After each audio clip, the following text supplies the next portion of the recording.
Shalom, selamat pagi Bapak Ibu dan saudara-saudari yang saya kasihi dalam Yesus Kristus.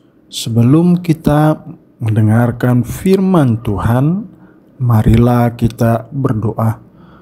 Kasih karunia dan damai sejahtera dari Allah Bapa kita dan Tuhan Yesus Kristus menyertai kamu sekalian. Amin. Bapak, Ibu, dan saudara-saudari yang saya kasihi dalam Yesus Kristus.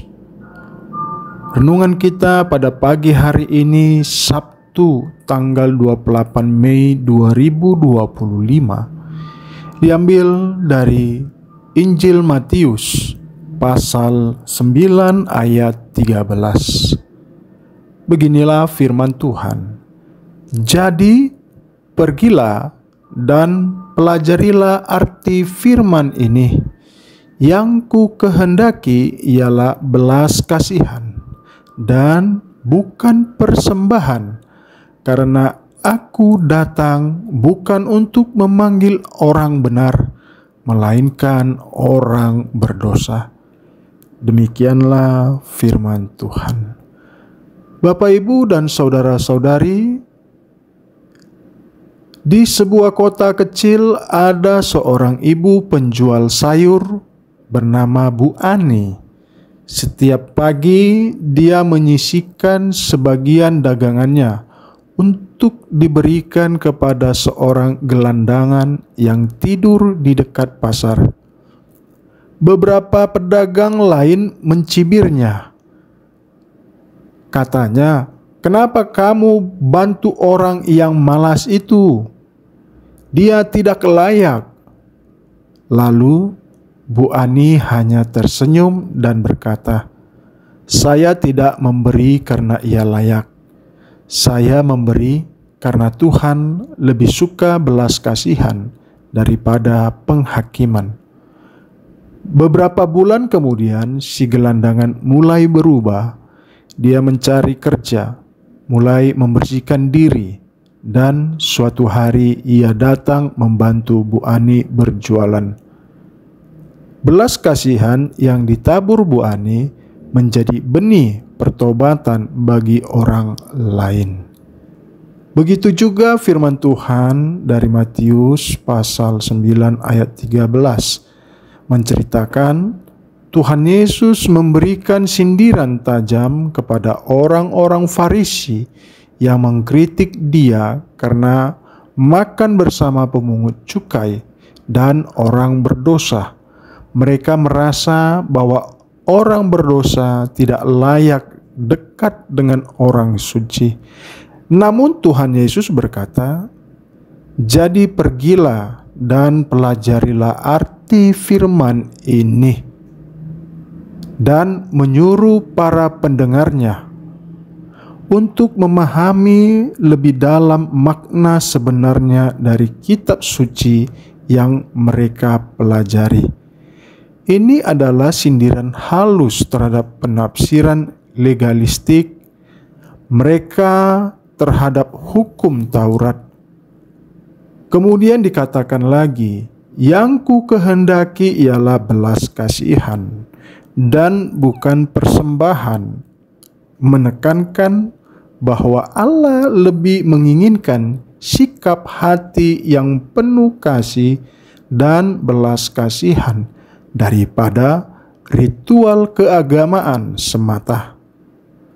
Belas kasihan di sini menunjukkan perhatian pada orang lain, terutama yang berdosa dan terpinggirkan. Dan kemudian dikatakan, "Karena aku datang bukan untuk memanggil orang benar, melainkan orang berdosa." Ini adalah pernyataan misi Yesus.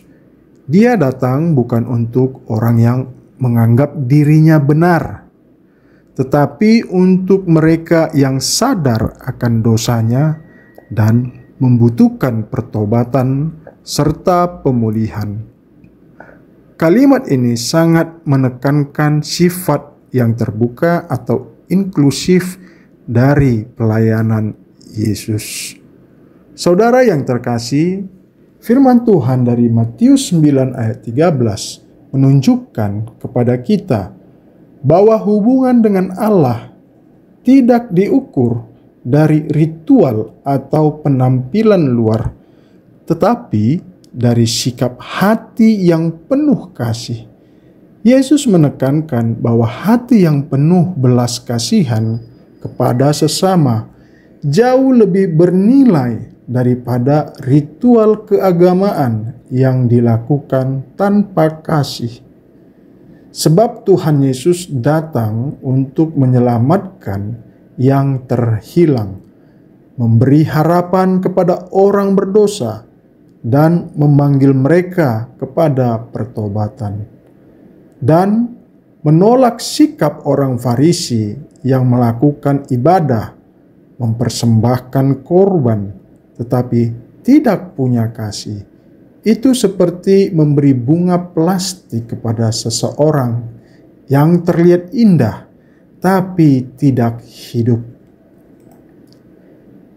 Kita sebagai gereja dan umat Kristen diajak untuk meniru teladan dan belas kasihan Kristus, terutama kepada mereka yang terpinggirkan atau dianggap tidak layak. Jangan lupa bahwa dahulu kita juga diselamatkan bukan karena layak, tapi karena kasih karunia.